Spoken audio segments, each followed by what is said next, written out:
Hola, muy bienvenidos a un nuevo capítulo de Las Decisiones Cuentan. Hoy día, brote escolar, profes pasan lista. Y que contaremos con el presidente del Colegio de Profesores, que nos presentará el catastro de brotes escolares que ha realizado el equipo de trazabilidad. Antes vamos a hacer pasar a nuestro equipo de panelistas. Gonzalo Basigalupe. Hola, ¿cómo estás? Claudia Saavedra. Rafael González, ¿cómo están? Bien, terminando la tarea. Terminando la tarea, qué bueno, porque aquí nos van a poner notas. Así que queríamos partir, como siempre, con los datos y especialmente hoy día con el tema de los niños. ¿Qué ha pasado con la situación? ¿Cómo están los contagios, Rafael, en los menores de 20 años? Ay, dile a Gonzalo que parta. Es que no puedo tener la presentación. De verdad, profe, dígale al profe que me perdone que estoy a última hora. Mala nota. Gonzalo. Hola, ¿cómo están? Oye, bueno, primero que nada, que alivio que estamos en otro gobierno. Es una cosa súper aliviana realmente la tarea. Ha sido un gusto. Y yo quiero repetir algo porque que es súper importante que lo digamos. Y yo creo que Chile puede ser un ejemplo en el manejo de la pandemia, especialmente en esta ola que probablemente se nos viene encima, replicando un poco lo que pasa en Europa y en algunos países de Asia.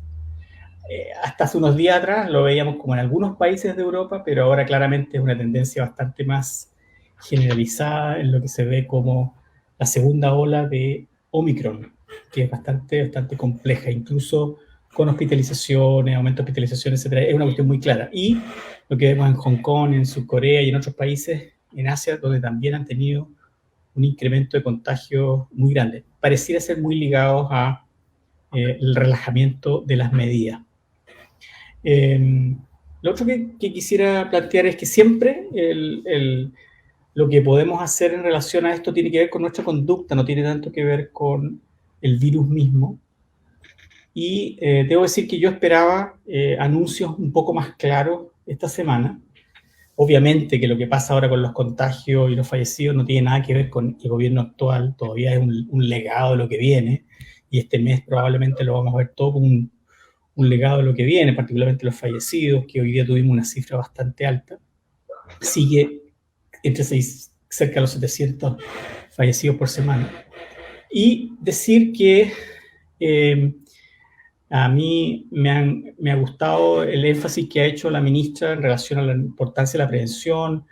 Se ha hablado mucho de la importancia de la transparencia de los datos y el poder hacer que las decisiones se tomen en los distintos lugares, en las distintas ciudades, regiones, me parece genial. Pero también decir que había una cierta vaguedad en relación a cómo se va a implementar, qué es lo que se va a implementar, qué es lo que se piensa hacer. Yo creo que habría que haber sido un poco más claro en los mensajes, un poco viendo las reacciones, sobre todo que han tenido los padres apoderados en relación a la ida de los niños a la escuela, que la gente está con muchas preguntas y es algo que lo que vamos a escuchar hoy día.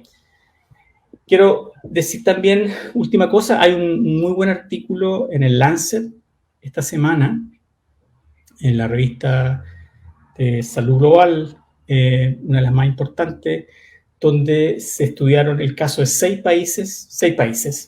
Se siguió alrededor de 10.000 personas por 16 meses que habían tenido COVID.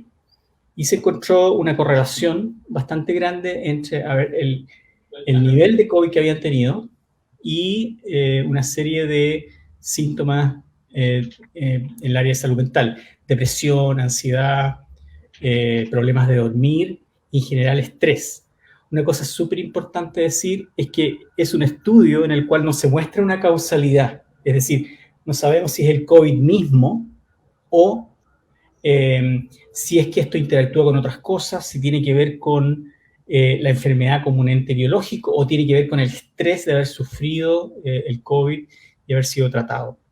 Pero es importante lo que plantea el artículo, que básicamente confirma lo que uno ve como clínico en el contexto de la salud mental, pero confirma en lo que en algún momento va a ser otra pandemia, y es la pandemia de la salud mental, algo que vamos a tener que ver en un periodo bastante corto, prepararnos para eso, porque hay muchas necesidades en esa área.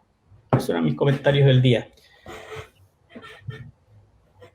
Muchas gracias, Gonzalo.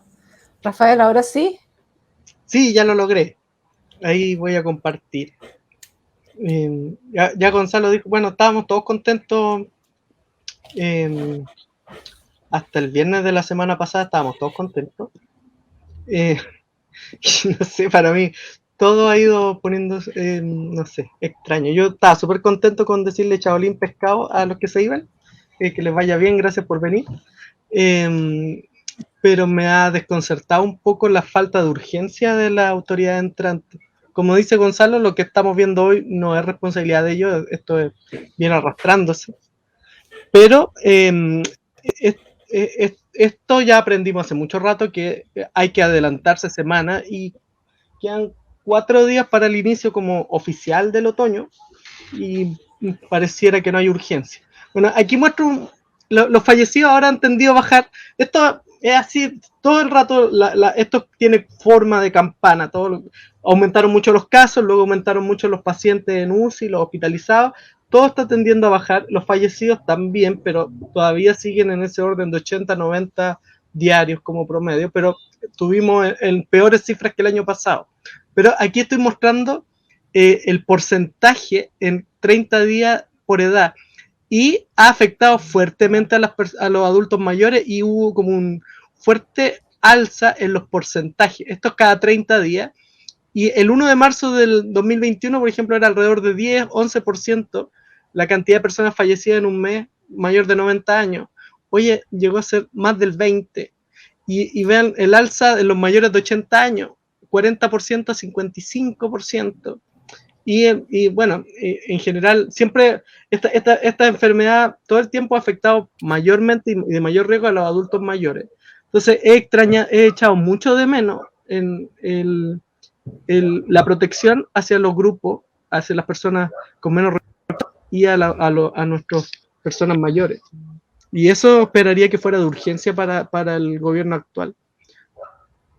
Lo otro, me llama también la atención el relajo con el que están entrando. Si uno ve, esta curva está en Our World in Data, que es un sitio bien conocido, y aquí lo único que hice fue destacar la curva de Chile esto es paciente se me fue, me devuelvo, paciente en cuidado intensivo por millón de habitantes, o sea, ajustado a la población. Y lo que tiene Chile, la embarré, estoy embarrándola. Ahí, lo que tiene Chile, claro, tuvimos una cosa que fue monstruosa el 2021, fue una ola pero tremenda, donde se llegaron a más de 3.000 pacientes en UCI con COVID-19, y con respecto a muchísimos países que tenemos como referencia, esto ni se asoma. Y claro, hoy día vemos, aquí coloco países como Australia, Dinamarca, Portugal, Finlandia, Italia, Holanda, Canadá, Israel, Corea del Sur, Francia, Alemania, y Chile viene bajando claramente, pero los cerca de 900 pacientes que hay hoy en UCI COVID-19, con la extensa vacunación que ha habido, estamos en una situación todavía muy presionada, y la nueva ministra hablaba de que el foco va a estar en bajar las listas de espera, pero si logras sacar 700, 800 COVID-19 de los UCI y unos 4.000 pacientes de los hospitales, va a tener espacio y personal para poder hacer avanzar esa lista de espera. Si no evitan que vuelva a subir, por lo menos en otoño e invierno va a ser difícil. Bueno, algo que he mostrado que son los datos que salieron ayer. Esto es con respecto a los menores, y tiene más relación con lo que vamos a hablar con el invitado. Estos son la cantidad de casos que se informa un acumulado cada 7 días. Entonces yo resto los acumulados, y los menores de 20 años son el único grupo etario que ha estado, en vez de estar bajando, está aumentando. Y muchos grupos están bajando entre diferentes grupos, uno ve entre 30 y 40, entre 40 y 50, que están bajando 20, 25, 30% por semana. Y el grupo de los menores debió haber hecho lo mismo, o sea, desde 24.000 debió haber bajado algo así como 18.000. Pero hay algo que hizo que tengamos 8.000 de diferencia de lo que yo esperaría, por lo menos siguiendo las otras tendencias. Y pasa lo mismo con los menores.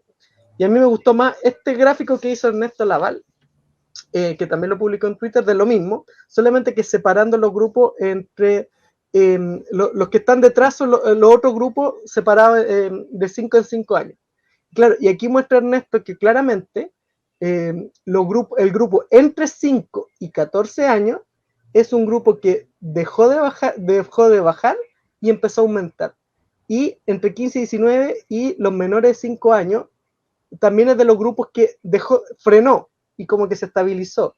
Y para que vuelva a subir, es lo que sigue, es volver a subir. Entonces, bueno, es el catastro que presentó hoy día y se relaciona con los datos oficiales.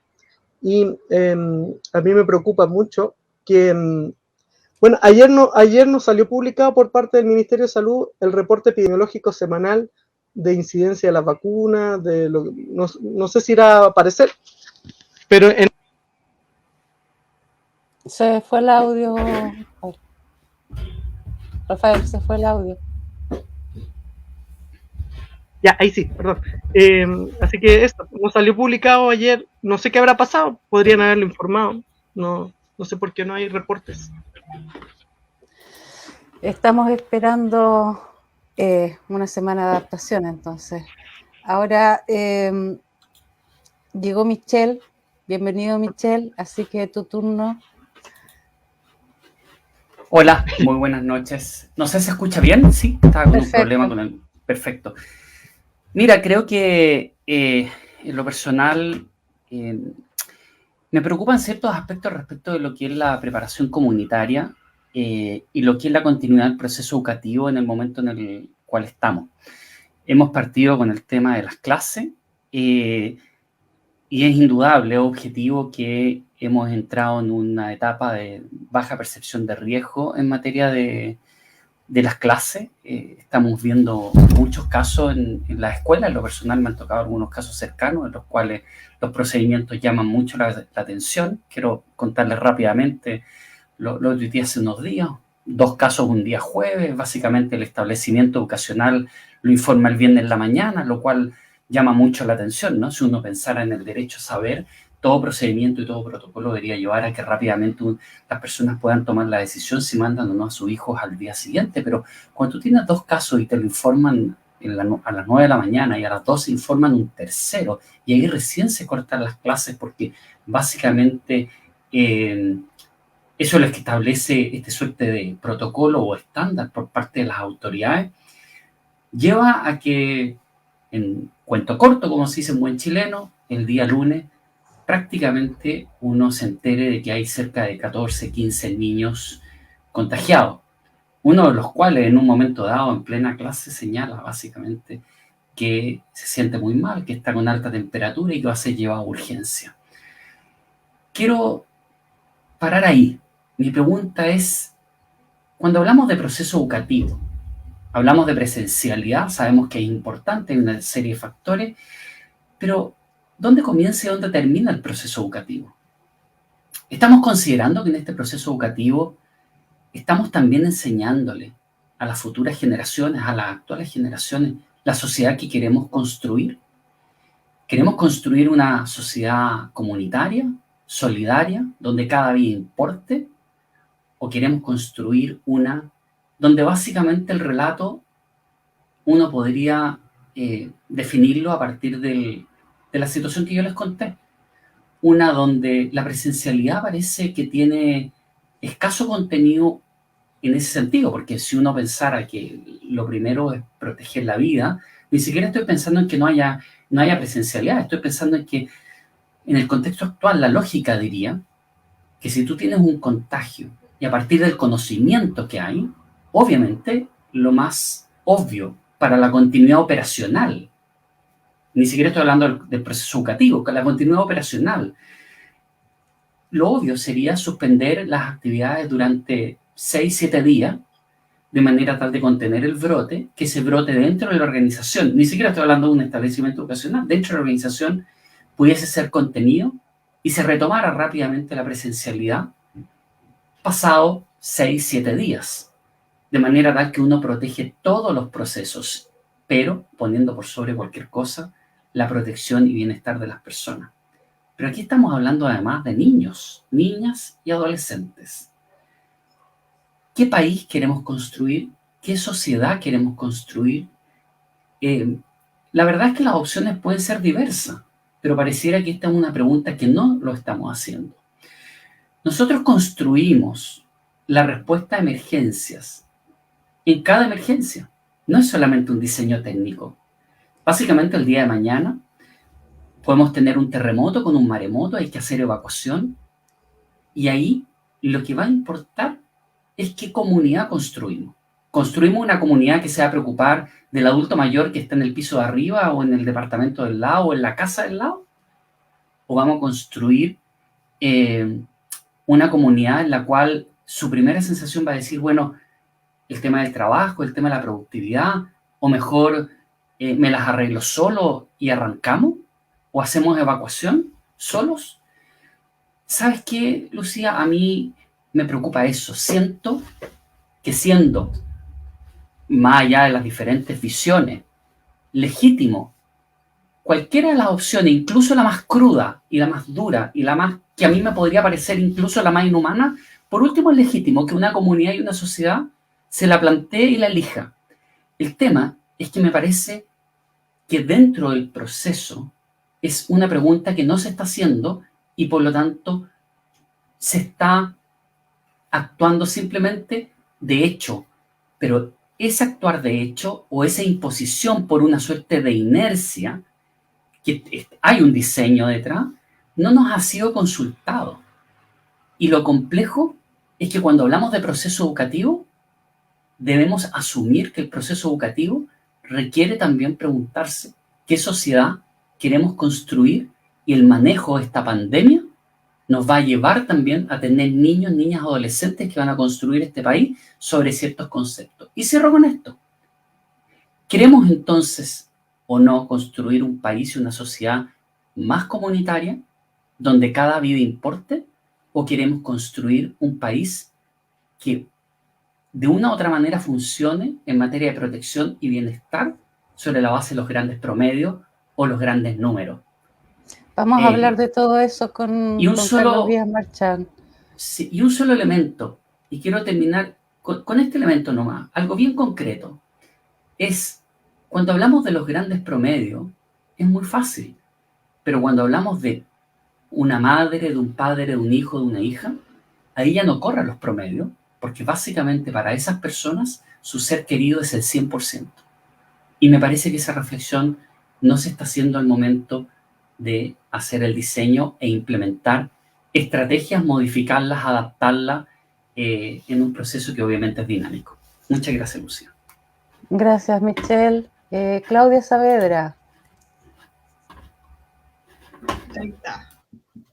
Ahora sí, le iba a pedir a nuestro Rafael, que es el que publica o que presenta las imágenes al público, si puede proyectar un monito que encontré en un paper que me parece sumamente interesante, porque quisiera hacer una crítica a aquellas personas que a veces dan certeza respecto a la transmisibilidad, al virus, etc. Y a mí me llamó la atención hoy día un artículo del Mercurio que dice que lo voy a leer el título: después de 5 meses al alza, cifras de fallecidos por COVID comienzan a bajar y expertos aseguran que el rebrote de Omicron que afecta al hemisferio norte no debería golpear con fuerza a nuestro país debido a la reciente ola de contagio y al alto grado de vacunación. Entonces yo creo que aquí es una declaración realmente para mi gusto controversial, que una vez más es una opinión de yo creo y no hay una evidencia científica que lo respalde fuertemente. Entonces a mí me parece que, como siempre, yo con mi formación de microbióloga no puedo evitarlo, fui a la literatura a revisar efectivamente dónde están las bases de aquella declaración de esas personas que aparecen mencionadas, ¿no es cierto?, en este artículo del Mercurio. Y una cosa muy importante a la que he llegado después de leer un poquito de la literatura y de lo que ya sabemos de cómo funciona la transmisión viral, es que los virus, ¿no es cierto?, cada vez que ingresan al hospedero, es decir, en este caso, cada vez que nos infecta a nosotros los humanos, se replica, se copia a sí mismo y comete errores que se traducen en mutaciones, en modificaciones en las proteínas y en las características de este virus, que claramente la evolución viral tiende a ser más transmisible este virus. Entonces, hay una cosa que es muy importante porque no podemos pronosticar la evolución que va a tener la virulencia, ¿verdad?, a partir de la menor gravedad que ha presentado esta variante Omicron, ya que no va a ser un buen predictor de futuras variantes, y eso se ve porque hay una evolución antigénica que hay que considerar, ¿no es cierto? Entonces, en esta lámina que ustedes ven, que sí, yo sé que está en inglés, pero los monitos se entienden bastante bien, tuvimos la presencia, ¿no es cierto?, de las variantes alfa, delta, previas, ¿no es cierto?, en nuestro país, en infecciones previas. ¿Y qué es lo que vemos? Que genéticamente Omicron está muy lejos, ¿no es cierto?, de alfa y de delta. Es totalmente distinta. Y de hecho, si ustedes recuerdan todo lo que hemos conversado a lo largo de los programas, ¿verdad?, Omicron es una variante que presenta muchas modificaciones, tiene 50 modificaciones que hacen que esta proteína sea realmente distinta y que aparezca como un linaje nuevo, ¿cierto?, del virus original. Es decir, genéticamente viene como de diferente. Ha progresado, ha evolucionado, ¿verdad?, de manera diferente que la alfa y la beta. Yo creo que eso es súper importante. ¿Y qué es lo que ha ocurrido entonces? Que a nivel de la población se produce un escape de la respuesta inmunitaria y hemos visto, ¿no es cierto?, esta gran capacidad de infectar a personas que previamente pueden haber tenido la infección original o inclusive, ya lo hemos visto también, están vacunados. Y con mayor razón en nuestro país tenemos una vacuna que es la vacuna Sinovac y que ya sabemos que, si bien, yo quiero responder esto porque en las redes sociales alguien preguntó si la vacuna Sinovac directamente servía o no, y yo quiero decir que efectivamente la vacuna Sinovac tuvo un rol, pero ese rol que cumplió de protección, claramente la evidencia científica muestra ahora que requiere de un refuerzo, y no solo requiere de un refuerzo de una tercera dosis, sino que claramente la evidencia muestra científica que se requiere una cuarta dosis. Por lo tanto, es necesario en este periodo de ahora, el que estamos comenzando en este momento, no hay que decir en este minuto, sino que en este momento, deberíamos, ¿no es cierto?, vacunarnos rigurosamente, mantener nuestro esquema de vacunación al día y usar la mascarilla. A mí me parece que es muy importante dejar en claro que la divergencia genética, como se llama, es considerable en el caso de la variante BA2, que ya ha sido detectada como comunitaria en nuestro país y que, como hemos visto en el futuro en tiempo real, a diferencia de lo que algunos expertos opinan, este futuro en tiempo real muestra que en Europa y en Estados Unidos, que podemos ver los números, ha ido aumentando, ¿no es cierto?, nuevamente, y esta pandemia aún no termina y no está bajo control. Por lo tanto, yo creo que eso era lo que quería manifestar hoy día. Quedé muy contenta con el inicio de la campaña de vacunación de la influenza. Espero que esta vacuna nos proteja. La verdad es que yo espero también que, ¿no es cierto?, todas las personas entiendan que tienen que vacunarse contra la influenza, porque en el momento en que se relajan las medidas, comienza la circulación de los virus respiratorios, nos guste o no. Y para ser un poco majadero con la idea, claramente todos los virus respiratorios se transmiten por el aire. Muchas gracias, buenas noches. Espero haber sido lo suficientemente educativa por el día de hoy. Muchísimas gracias, Claudia. Tuvimos un problema técnico en este minuto con don Carlos Díaz. Lo estoy contactando en este momento. Así que los dejo un minuto más para que puedan revisar los temas que quedaron pendientes. Yo por mientras voy a compartir el catastro que ustedes ya lo tuvieron oportunidad de verlo, que es el catastro que hizo el Colegio de Profesores con su equipo de trazabilidad. No sé si ustedes recuerdan si alguna vez se hizo un trabajo así antes, en la pandemia. Yo no lo recuerdo por lo menos. No recuerdo haber visto algún colegio yo. Casi. Está bien detallado, podría mostrar algunas cosas. De hecho, muy curioso que sea una información que prácticamente pareciera que está sujeta a lo que el establecimiento comunique a sus apoderados. Yo creo que es un gran aporte este registro y creo que más aún, esta debería ser una materia que debería ser supervisada, entre otras cosas, no solamente por temas de trazabilidad, sino que también por temas de transparencia, para ver, tal como evolucionan otros sectores o en otras regiones, cómo evolucionan los establecimientos educacionales. Eso ayuda a poner en su justa medida la percepción de riesgo. Damos la bienvenida a don Carlos Díaz. Gracias por acompañarnos y por esperarnos, don Carlos. Hola, ¿qué tal? Un gusto de saludarles a cada una y cada uno de ustedes, a Lucía, también está Gonzalo, Rafael y Claudia. Un placer. Y como estábamos comentando recién, creo que es la primera vez que se hace un trabajo tan exhaustivo de trazabilidad en educación y es sumamente importante que lo podamos comentar hoy día. Usted tiene la palabra, don Carlos. Sí, por cierto, nosotros presentamos hoy al ministro de Educación, precisamente en una larga reunión que sostuvimos con él. Yo ya me había encontrado ayer en Temuco con él, donde también vimos algunos temas de estos, pero más circunscritos a la Araucanía. Y presentamos este catastro, que en realidad lo hemos hecho a la luz de los temas más centrales. Hay mucha información que recibimos de apoderados de los establecimientos educacionales y de los colegas, por supuesto, a lo largo y ancho del país. Y la verdad que nosotros hoy día lo que manifestamos al ministro de Educación es que estamos en realidad ante la presencia de una verdadera bola de nieve.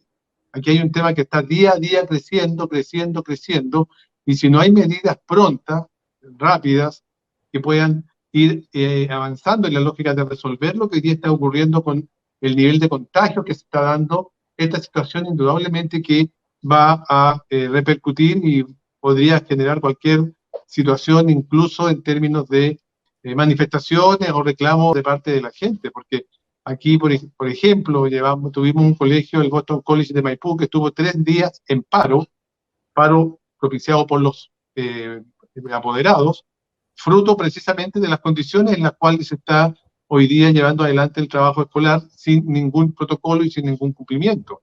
Tenemos una cantidad importante de cartas que han recibido los padres y apoderados de los sostenedores o de los, en este caso, empleadores que dicen, ¿sabe qué? No tenemos un peso para mascarillas, por tanto usted mande a su niño todos los días con 3, 4 mascarillas, porque de lo contrario el niño va a estar sin mascarilla todo el día.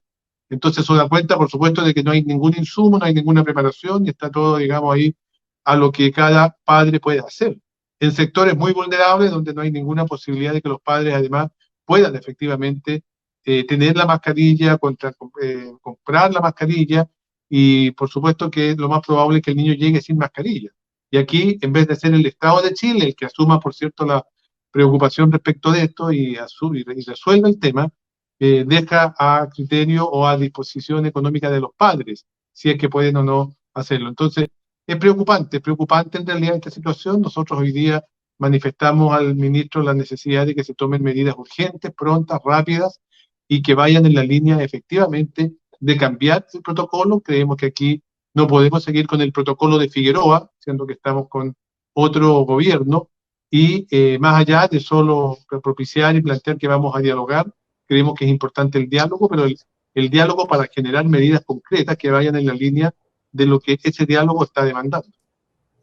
Don Carlos, revisamos el catastro que ustedes hicieron y es en muchas comunas de todo el país. ¿Cuáles son los casos que usted destacaría especialmente? A mí me parecieron increíbles, por ejemplo, casos en kinder o no solo de brotes, sino de falta de higiene en los colegios, de situaciones básicas, dijéramos, para tener unas clases seguras. Sí, efectivamente. Bueno, hay de hecho incluso algunas fotos que dan cuenta de las condiciones en las cuales se está hoy día desarrollando, por ejemplo, en Ovalle, en la segunda hoja, aparecen ahí los niños todos juntos, uno pegado al otro, almorzando en el suelo, en el suelo. Entonces nos parece gravísimo en realidad ver que esa es la realidad en la cual nuestros niños pequeñitos, a los cuales decimos tanto cuidar, hoy día están almorzando en esa condición, que ya en una situación sin pandemia sería, por supuesto, reprochable. O sea, ¿cómo no va a haber una silla, una mesa, una banca, por qué tienen que estar en el suelo almorzando? Y además, repito, uno pegado del otro. Entonces creo que es importante eso plantearlo. También en Litueche, vimos ahí hay otra foto donde los niños no alcanzan las sillas para todos y unos pocos tienen que estar en el suelo. También es un tema que nos parece a nosotros muy delicado. Ahora, tenemos en muchos lugares colegios que un día apareció un contagio y rápidamente al otro día ya habían 6 y al otro día habían 19 y así sucesivamente, que han significado que tenga que irse el curso completo a cuarentena. Hay además, por ejemplo, la denuncia del Colegio Santa Teresa de los Andes, en Machalí, en donde dice la comunicación que se le envió a todos los padres y apoderados del colegio: comunicamos a ustedes que según circular emanada desde el Ministerio de Educación, los establecimientos educacionales no contarán con los recursos para la entrega de mascarillas a los estudiantes. Por tal razón, les pedimos a los apoderados enviar un kit de mascarillas, 3 o 4, dependiendo de la jornada, para que realicen cambio en cada bloque de clases. El colegio tiene un pequeño stock para entregar solo en caso de emergencia. Y estamos en la segunda semana de clases. O sea, ni hablar de qué es lo que va a ocurrir con estos establecimientos en mayo, en julio, en octubre, en noviembre, en diciembre. O sea, si ya están avisando que no hay nada, imaginemos cómo vamos a terminar. Obviamente que en Sagrada Familia hay colegios muy pequeñitos, primero y segundo básico, que ya la primera semana tuvieron que irse a cuarentena, ya, en la escuela Villa Prat. Hay un kinder completo en cuarentena en el Monseñor Enrique Cornejo, cuando muchos se han dicho de que los niños pequeñitos no se contagian y que no les va a pasar nada. Sin embargo, la realidad es muy distinta. En Coronel, 4 contagiados profesores, 20 contagiados estudiantes, 8 contagiados asistentes de la educación, 28 cursos en cuarentena, ¿ya? Entonces, en realidad, y esto suma y sigue. En Cadagüe, tal cual como ahí se planteaba, hay un establecimiento con 26 funcionarios, entre profesores y asistentes contagiados, y varios estudiantes en distintos cursos. La medida adoptada por el colegio fue acortar la jornada y trabajar hasta las 14 horas. En un establecimiento hay 3 casos confirmados con COVID en octavo básico, por lo que el curso completo se envió para la casa. En Carahue se tomó la decisión de trabajar media jornada. Yo ayer estuve justamente con la gente de Carahue, con la mesa directiva. La semana pasada visité 5 regiones del sur de Chile, desde la región de Ñuble hacia el sur, y viendo in situ, porque visité los establecimientos educacionales, y pude darme cuenta precisamente de las condiciones en las cuales están los colegas trabajando. En una escuela, por ejemplo, me contaban las profesoras que la semana pasada una colega llegó con muchos síntomas de tener coronavirus, y lo que optó, en este caso la dirección, fue por encerrar a la profesora en la sala de clase. La tuvo todo el día encerrada, no pudo salir al patio, no pudo ir a almorzar con sus colegas para ver si se le pasaba o no, y así estuvo todo el día. Y también hay una lógica en muchos sostenedores de tratar de evitar el que esto se sepa, porque se plantea, según estos sostenedores, la idea de que los apoderados se van a enterar y van a empezar a reclamar. Por tanto, en ese sentido, lo que plantean es más bien la idea de ocultar la información, que por supuesto no ayuda absolutamente en nada a lo que estamos planteando. Entonces, ahí están en realidad los distintos situaciones, digamos, en Payaco, en Talcahué, o sea, tenemos denuncias en distintos lugares que indudablemente nos preocupan, porque esto es un bosquejo. Nosotros tenemos muchos más casos. Quisimos solo presentar un resumen. Sabemos que lo dijimos hoy día al ministro, sacando nuestras cuentas son más de 500 establecimientos educacionales donde en una semana y media ya hay situaciones concretas de contagios, ya sea contagios de un estudiante o 2, o un profesor, en algunos casos 8, 10, o sea, indistintamente, pero que hay situaciones de contagio sobre 500 escuelas.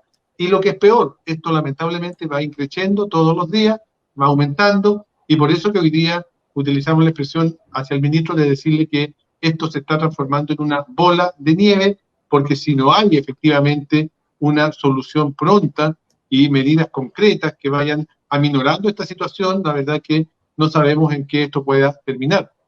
No solo en términos de niveles de contagio de nuestros estudiantes, padres, apoderados, profesores, sino que también respecto de medidas que hoy día están tomando los mismos colegas, funcionarios y estudiantes. Hoy día me llamaban de una escuela, de un liceo en la comuna de Talca, en donde me decían que los alumnos están pensando tomarse el colegio en virtud de que no hay medidas concretas y seguimos con el mismo protocolo.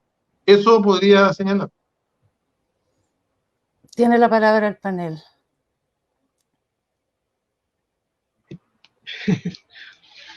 Oiga, ¿puedo hacer una pregunta? Hola, don Carlos. A mí lo que me ha preocupado como simple ciudadano, y lo he manifestado, me preocupa la falta de sentido de urgencia que ha transmitido el gobierno entrante. Es difícil pedirle acciones, pero sí lo que comunica. A usted le da y es una preocupación grande, y también nos preocupa que al gobierno le vaya bien, y eso puede generar tensiones rápidamente. Y claro, yo también tengo harta interacción en redes sociales, y es lo que y muchos padres familiares están muy preocupados por lo que pasa, y no transmiten sentido de urgencia. ¿Usted siente que está cambiando eso ahora que se ha podido reunir? ¿Hay planes? Porque lo último que le digo, porque por ejemplo el subsecretario de Salud ha dicho en un par de entrevistas que con respecto al plan paso a paso, no creo que esto de los colegios va a ser antes, pero la adecuación del plan paso a paso la proyectan para la primera semana de abril, lo que vayan a anunciar. Eso es muy lejano, es como, no hay como, ¿usted siente que hay sentido de urgencia, hay cambios ahora que usted ha conversado? Bueno, en la conversación que sostuvimos hoy día y la reunión donde, por supuesto, junto con presentar este catastro al ministro de Educación, le manifestamos nuestra petición concreta de medidas respecto del cambio de protocolo, con aquellas indicaciones que a juicio nuestro se deben de incorporar con urgencia. Le manifestamos también que esto debía de ser a la brevedad, porque este es un tema que puede estallar en cualquier momento, digamos, y ya está generando una gran crisis a nivel de los establecimientos educacionales en todas las regiones del país. El ministro nos adelantó de que viene un cambio al protocolo existente, que se realizaría los primeros días de la próxima semana, se anunciaría, y nosotros en realidad le planteamos que debía de ser a la brevedad. Nos habría gustado que hubiese sido esta semana, se lo manifestamos también, que pensábamos que ya con la situación clara y con todo lo que se ha señalado, esta semana pudo haber sido, digamos, el mejor momento.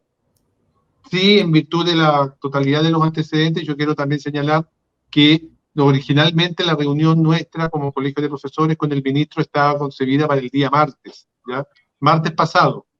De hecho, ya estábamos convocados, el ministro me había llamado, y el día lunes en la noche, a última hora, me llama y me dice que lamentablemente surgió esto de que tenía que ir un grupo de ministros a la Araucanía, incluido él, y por eso que la reunión se tuvo que suspender para hoy día.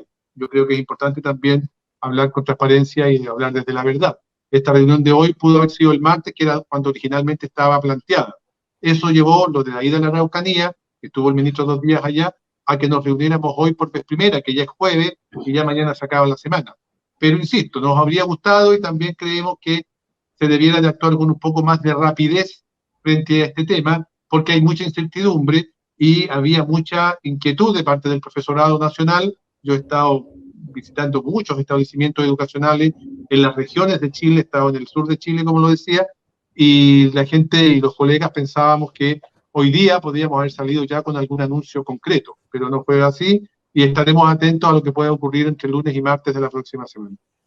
Don Carlos, preguntan por el chat, Héctor Gómez, ¿por qué existe un terror de las direcciones de los colegios que se sepan los contagios y usan a los docentes para el control de daños con apoderados? Sí, ese es un problema que nosotros se lo manifestamos también al ministro y nos pareció que hoy día debiéramos de avanzar en una lógica distinta a lo que ha sido el último tiempo. Yo creo que un poco hoy día se mantiene la lógica de lo que fue el periodo del gobierno anterior, en donde había una suerte de presión respecto de tratar de demostrar que todo el sistema funcionaba sin ningún tipo de contagio. Entonces los directores se sentían responsables de que si había un contagio era culpa de ellos. Y claro, como el ministro se enojaba y decía que todo funcionaba bien, que el 0,0001 se contagiaba, cuando en realidad estaba asistiendo el 20% de los estudiantes con suerte, pero igual era para esos directores complicado aparecer con contagios en su escuela. Se veía mal, digamos, lo podía la autoridad ver mal. Y eso de alguna forma lo han mantenido, mantienen la práctica. Y nosotros lo que le pedimos hoy día al ministro es precisamente todo lo contrario. Aquí lo que necesitamos es un gobierno, un ministerio y autoridades que sean lo más transparente posible. Y eso significa no ocultar información. Aquí tenemos que ser todos muy claros respecto de cómo está cada uno de estos temas y qué está ocurriendo en cada territorio con la situación de contagio. Pero por ahí yo me explicaría este terror, como dice quien pregunta, respecto del actuar de los directores. Preguntan por Twitter, ¿qué pasa si caen los profesores enfermos? ¿Cómo se reemplazan? Bueno, ese es un gran problema que ya hemos tenido. Tenemos colegios en los cuales, en uno de los colegios del sur, no recuerdo la comuna exactamente, pero por ahí lo tenemos, había 16 profesores contagiados. Tuvieron que irse todos, obviamente, a cuarentena y suspender las clases, porque con 16 profesores contagiados, no hay quien resista poder encontrar de un día para otro 16 reemplazantes. Entonces, son los temores que, por cierto, y las preocupaciones que también nosotros tenemos, porque indudablemente que cuando cae alguien tiene que necesariamente ir y llevar adelante el proceso de cuarentena, y lo que ocurre es que lamentablemente pierden clases también porque no hay quien dé esa clase. ¿Y los apoderados cómo están actuando ante esto? ¿Piensan que es leve, que es solo resfrío? ¿Cómo lo ven? ¿Cómo reaccionan? Bueno, nosotros nos hemos reunido con varias asociaciones de padres y apoderados, he tenido la ocasión de conversar con ellos, varios me han llamado también permanentemente, en línea directa con muchos de ellos a lo largo y ancho del país, y ellos están muy preocupados. Yo reitero, este colegio de la comuna de Maipú, colegio particular subvencionado, hubo un paro de 3 días propiciado por los padres y apoderados. Recordemos que en Valparaíso ocurrió exactamente lo mismo, por ahí tengo el nombre de la escuela, días atrás, en donde también fueron los padres y apoderados la escuela Rocuán de Valparaíso, el Liceo Boston de Maipú, 3 días en paro, precisamente por el mismo tema, el colegio Tazamar de Providencia, la situación de un curso completo en cuarentena. Es decir, hay preocupación de los padres porque en realidad ve que la posibilidad de contagio para su niño está muy cercana. Y muchas veces el niño no solo vive con el padre, vive también con el abuelito, vive con el tío mayor. Entonces, toda esa situación va generando una preocupación, pero por otro lado no quiere dejar de que el niño pierda escuela. Entonces, son varios temas allí que se conjugan. Me salté a Gonzalo hace un minuto que quería hacerle un comentario. No, la pregunta era la que yo había canalizado acerca de qué pasaba cuando los profesores se enfermaban. Carlos, ¿has visto otro tipo de medidas creativas? Por ejemplo, ¿has observado entre tus colegas el que se utilice la pandemia como una oportunidad de aprendizaje, de entender lo que está pasando? En algunos casos, mejor que puedan medir la calidad del aire. ¿Has visto de alguna manera como iniciativas proactivas por parte de tus colegas para enfrentar esto? Y bueno, sí. Aquí hay otra pregunta después también. Correcto, sí, por cierto, en realidad este es un tema que indudablemente ya el año pasado, cuando estábamos en pandemia y logramos implementar, digamos, lo que fueron las clases telemáticas y las guías a los colegios y las conversaciones vía Zoom con los estudiantes, y también ahora, desde el retorno a la presencialidad, por supuesto que ha sido también una temática esto de poder darnos cuenta y reflexionar con nuestros estudiantes respecto de lo que significa esto de que todas y todos nos necesitamos, indudablemente, y que así como el hecho de que se cuide uno ayuda a que no se complique o no se contagie uno, pero también ayuda al resto, porque tampoco va a contagiar al que está al lado de él. Entonces, toda esta lógica de que tenemos que entender que todos dependemos de todos y que, por tanto, aquí no hay posibilidades de entender la existencia nuestra desde una lógica aislada, sin tener contacto ni con el medio, ni con la realidad, ni con los otros, es un ejemplo concreto, lo podemos observar a partir de esta pandemia. Y eso se ha trabajado mucho en nuestros espacios escolares para hacer conciencia también de ello. Y después lo traspapelamos al tema del medio ambiente, lo traspapelamos a lo que significa construir una sociedad mejor, en donde podamos vivir también en armonía con el ambiente, con los animales, con todo lo que está en nuestro entorno, y darnos cuenta que en realidad todas y todos nos necesitamos de una o de otra forma. Y creemos que esta pandemia ayuda mucho en esta perspectiva, y eso se ha trabajado mucho en los espacios educativos.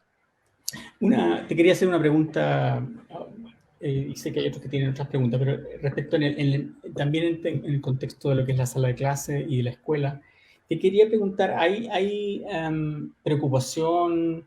Y ahí me imagino que los profesores son los que tienen el contacto más cercano con los niños, las niñas, con los adolescentes, y también con los padres, los apoderados, las madres, etc. ¿Cómo han enfrentado esta cuestión del impacto que tiene en la salud mental de los estudiantes? Que es algo que es súper importante en términos de aprendizaje, pero si tienes han habido conversaciones, reflexiones al respecto, e incluso te iba a preguntar si esto es algo que se consideró en la reunión de hoy día, la salud mental de todos y todas en este contexto. Sí, en realidad indudablemente que es un tema que siempre está presente de parte nuestra, y hoy día también en la reunión con el ministro surgió de ambas partes. Es la gran preocupación que tenemos hoy día también. Asistimos a muchas situaciones de conflictos, peleas al interior de los espacios en algún momento, y que dan cuenta de lo que ha significado esta pandemia, que hay un daño terrible. Yo quiero comentarles que ayer, por ejemplo, una educadora de párvulos, en una reunión que estábamos en la Araucanía con el ministro, daba cuenta que además de todo el tema psicológico, de lo que significa esta afectación a nuestros estudiantes, nos comentaba que, por ejemplo, en la Araucanía, y no solo allá, también hemos sabido de otras regiones, ha habido situaciones en las cuales los niños a kinder o a pre-kinder llegan incluso sin control de esfínteres, porque no ha habido esa labor que realiza también muchas veces el establecimiento, que realiza la tía del kinder, que realiza la educadora del pre-kinder con un tremendo apoyo, y que hoy día nos damos cuenta de lo que ello significa. Pero además, indudablemente, lo que significa el tema de la salud mental, que va en la línea de poder saber y entender, ¿cierto?, cómo el niño se relaciona con los demás, cómo juega con los demás, cómo va aprendiendo también a jugar e interrelacionarse con los demás. Cuestión que al no hacerlo por 2 años, al estar encerrado y muchas veces viviendo solo entre adultos, hay una situación también psíquica allí que se va transformando y va generando un conflicto serio y fuerte en lo que puede ser, ¿cierto?, su futuro como ser humano incluso. Entonces, indudablemente que ese es un tema muy, muy recurrente que a nosotros nos preocupa mucho, y por ello nuestra decisión de volver a la presencialidad también, a una presencialidad segura, por supuesto, a condiciones en las cuales tratemos de garantizar lo más posible que no haya contagio, entendiendo que no podemos tener el 100% de certezas, pero por lo menos garantizar lo más posible, porque precisamente todo el tema de salud mental es una situación muy grave que está afectando hoy día a nuestros estudiantes. Don Carlos, Michelle Deler quiere hacerle una consulta. Michelle. Está sin audio, Michelle. Sí. Primero, Carlos, saludarte y yo creo que felicitarlos por el trabajo que hicieron. Sin duda tomar tus últimas palabras y señalar, porque creo que comunicacionalmente uno de las confusiones que existe es que pareciera que se da a entender de que cuando se habla de la seguridad, de evitar el contagio en la escuela, no sé por qué se hace un enganche inmediato, como que pareciera que esa mirada es sinónimo de rechazar la presencialidad. Yo creo que nadie serio en ese sentido ha estado planteando la no presencialidad y no dando la importancia y la relevancia que tiene precisamente por las razones que tú señalas. Y por lo tanto, lo primero es aclarar eso, porque básicamente creo que hay una gran confusión y hemos estado en un juego pendular donde parece que la presencialidad se transforma en un fin en sí mismo, pero no con el apellido que tú le colocas, que es muy cierto. Pero por otro lado, cuando se le coloca ese apellido, pareciera que hay quienes interpretan de que se está en contra de la presencialidad, y eso no es así. Dicho eso, quería hacerte una consulta sobre la reunión con el ministro de Educación, a partir precisamente del trabajo que ustedes hicieron. ¿tú ves algún espacio para que ese trabajo sea hecho por el Estado como parte del proceso de fortalecimiento de la transparencia, el acceso a la información e incluso el derecho a saber, asociado a lo que es, ¿cierto?, el colocar la percepción de riesgo en el nivel que corresponde, no es ni siquiera aumentarla, porque muchos también piensan que cuando uno habla de eso es como exagerar, ¿no? Metamos miedo. No, yo estoy pensando simplemente transparencia, acceso a la información, y percepción de riesgo en el justo nivel y el nivel que corresponde, pero para eso necesitamos lo anterior. Y esa es mi primera pregunta. Y mi segunda pregunta es si tú visualizas que con la nueva administración pueda existir un trabajo más integrado, más colaborativo, tanto en iniciativas de estas características, como también, obviamente, en este enfoque multidimensional que tú mismo lo señalabas, ¿no? Y que se señalaba anteriormente, que tiene que ver incluso con el seguimiento, con el análisis de lo que está pasando en las escuelas, incluso asociado al COVID largo o long COVID, que probablemente las escuelas son un lugar muy importante para hacer ese seguimiento del impacto multidimensional que implica esta pandemia. Y como te señalaba, mi primera pregunta respecto de si la iniciativa que ustedes toman pudiese, ojalá, el día de mañana ser parte del reporte semanal, por último, donde se va haciendo seguimiento de la pandemia, y tal como se habla de segmentos de edad o de comunas o de barrios, se pudiera hablar de niños, niñas, adolescentes en el ámbito escolar. Correcto.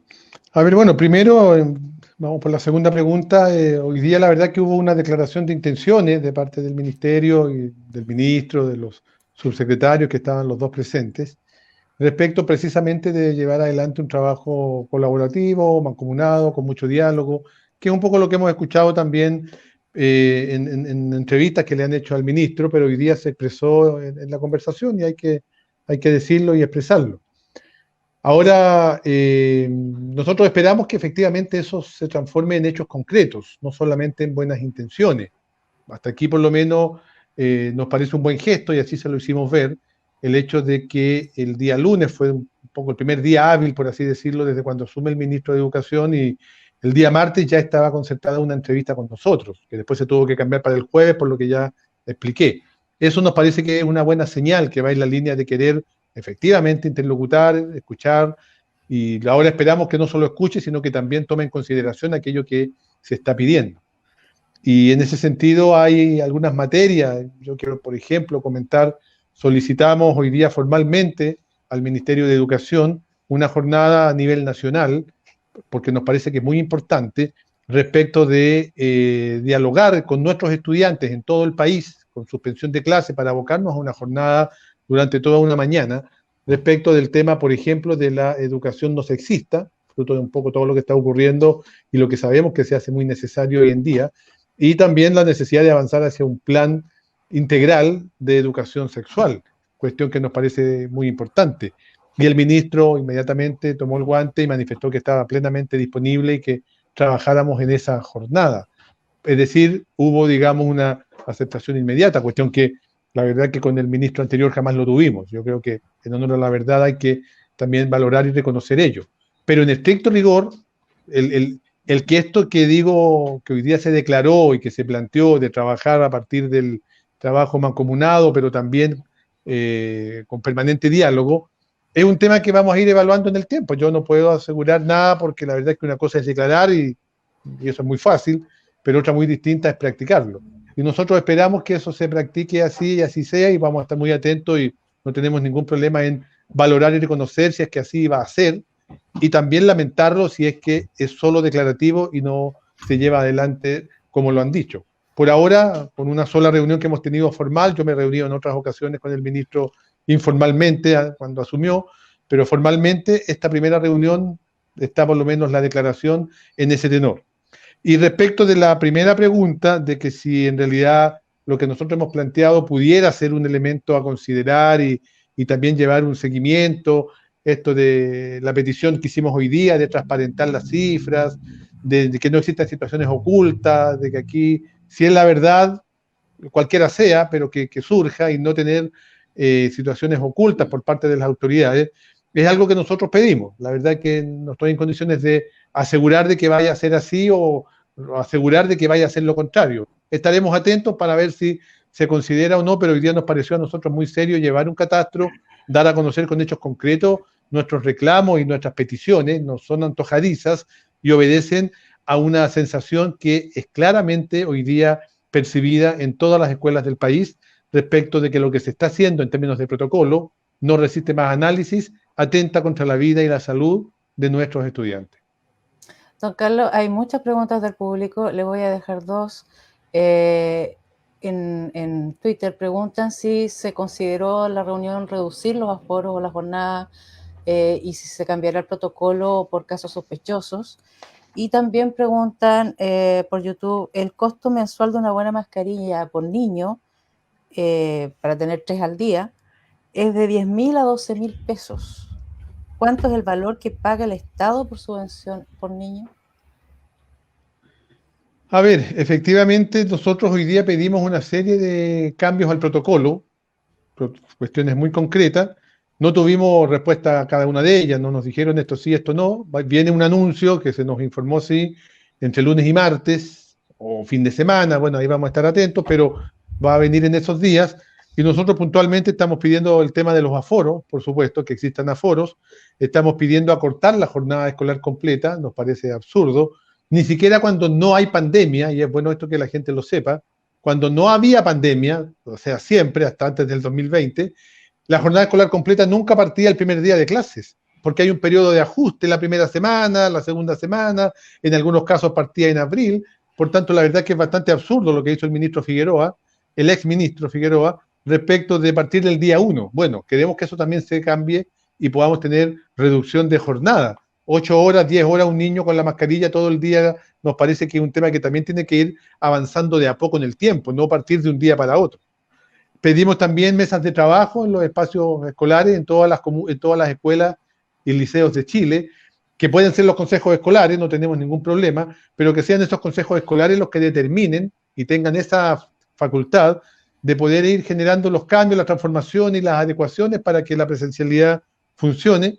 Pedimos también recursos frescos, nos parece fundamental tener recursos frescos, es decir, aquí no basta solo buenas intenciones, esto mismo de las mascarillas y estas denuncias que hicimos, en donde ya la primera o segunda semana de iniciadas las clases, los colegios están anunciando que no tienen stock de mascarillas, por tanto le están pidiendo a los padres que las compren.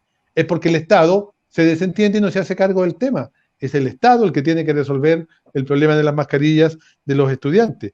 Estamos pidiendo que los insumos estén, y que va muy ligado con el tema de los recursos frescos, y estamos pidiendo también un bono o seguro COVID para el Magisterio Nacional. Entonces son todos estos temas que obviamente dan cuenta de lo que vamos a tener seguramente como anuncio en los próximos días.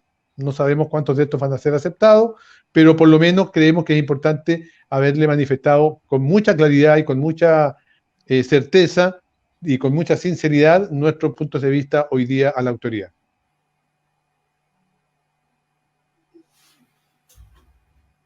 Una pregunta cortita. Bueno, hay hartas expectativas del nuevo gobierno, del anterior. Sinceramente, por lo menos en lo personal, yo no tenía ninguna expectativa hace meses, entonces era muy difícil la conversación. Y lo que pasaba, y nos pasó, tuvimos alguna instancia en que escribimos una carta por la pandemia, y a muchos les pasó que hubo reuniones, uno se reunía y luego te sacaban la foto, pero luego, y eso se tomaba como conversar y llegar a acuerdos. Yo esperaría que lo que usted comenta, que hoy día lo escucharon, elaboren algo y ojalá le volvieran a preguntar algo que esbozaron como borrador. Uno entiende que ellos hay una estructura de la política, me imagino yo, ellos tomarán las últimas decisiones, pero no hay una nueva conversación antes de anuncio. No se visualizó algo.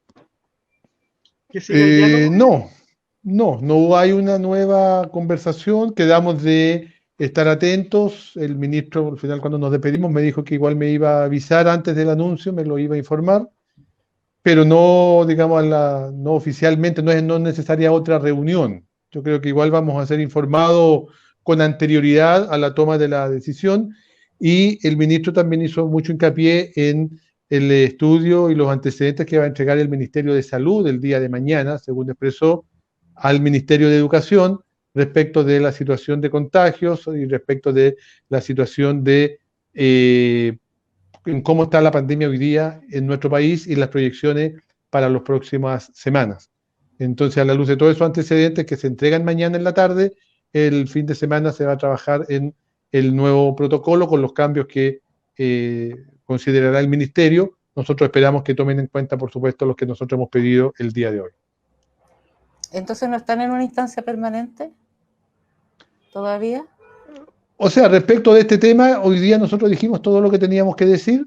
Acordamos reunirnos ahora en marzo por otros temas que también fueron muy importantes y que dan cuenta de las promesas que hizo el candidato en ese momento, Gabriel Boric, y que tienen que ver con temas de educación del gremio y que son muy relevantes porque son temas urgentes que hace mucho tiempo se vienen planteando, y por lo menos de 5 de esos temas vamos a conversar ahora en marzo para dar una señal clara de que el primer mes de gobierno vamos a avanzar en tratar de resolver esos problemas urgentes. Sobre eso quedó una reunión para la próxima semana, pero dentro de marzo. Pero respecto a este otro tema, estaremos atentos y por supuesto que una vez que conozcamos los anuncios del ministro de Educación, seguramente nos volveremos a reunir a la luz de los anuncios que se hagan. Don Carlos Díaz, le queremos agradecer mucho haber estado aquí con nosotros. Para la gente es sumamente necesario conversar estos temas, y le agradecemos también al colegio por el trabajo de trazabilidad que realizaron. La transparencia es fundamental y ojalá que todo esto sirva para que se mejoren los protocolos. Exactamente, esa es nuestra intención, eso es lo que nosotros hemos venido planteando, fiel a nuestro predicamento de que la vida y la salud es lo principal, es lo fundamental, y particularmente de nuestros estudiantes, y por eso que nos parece muy importante mantener, y por cierto nosotros lo vamos a mantener, ese predicamento, y seguiremos en la línea de defender la vida y la salud. Sabemos que con el gobierno anterior fue francamente imposible poder avanzar, no había ningún diálogo posible. Tenemos la esperanza que con este gobierno sea distinto. Diálogo ya tenemos, ya nos hemos juntado, ya hemos avanzado, pero reitero, no basta solo el diálogo, basta que también ese diálogo prospere y signifique concretamente cambios importantes al protocolo que hoy día tenemos para que podamos avanzar en una dirección de protección a nuestras niñas, niños y adolescentes. Muchas gracias nuevamente, muchas gracias a todos los que nos acompañaron. Y el protocolo del catastro que realizó el colegio lo vamos a publicar mañana también en Vocería Virtual, para que todos lo puedan conocer. Ok, pues un gusto de saludarles, que estén muy bien. Muchas gracias. Chao, hasta luego. Chaito.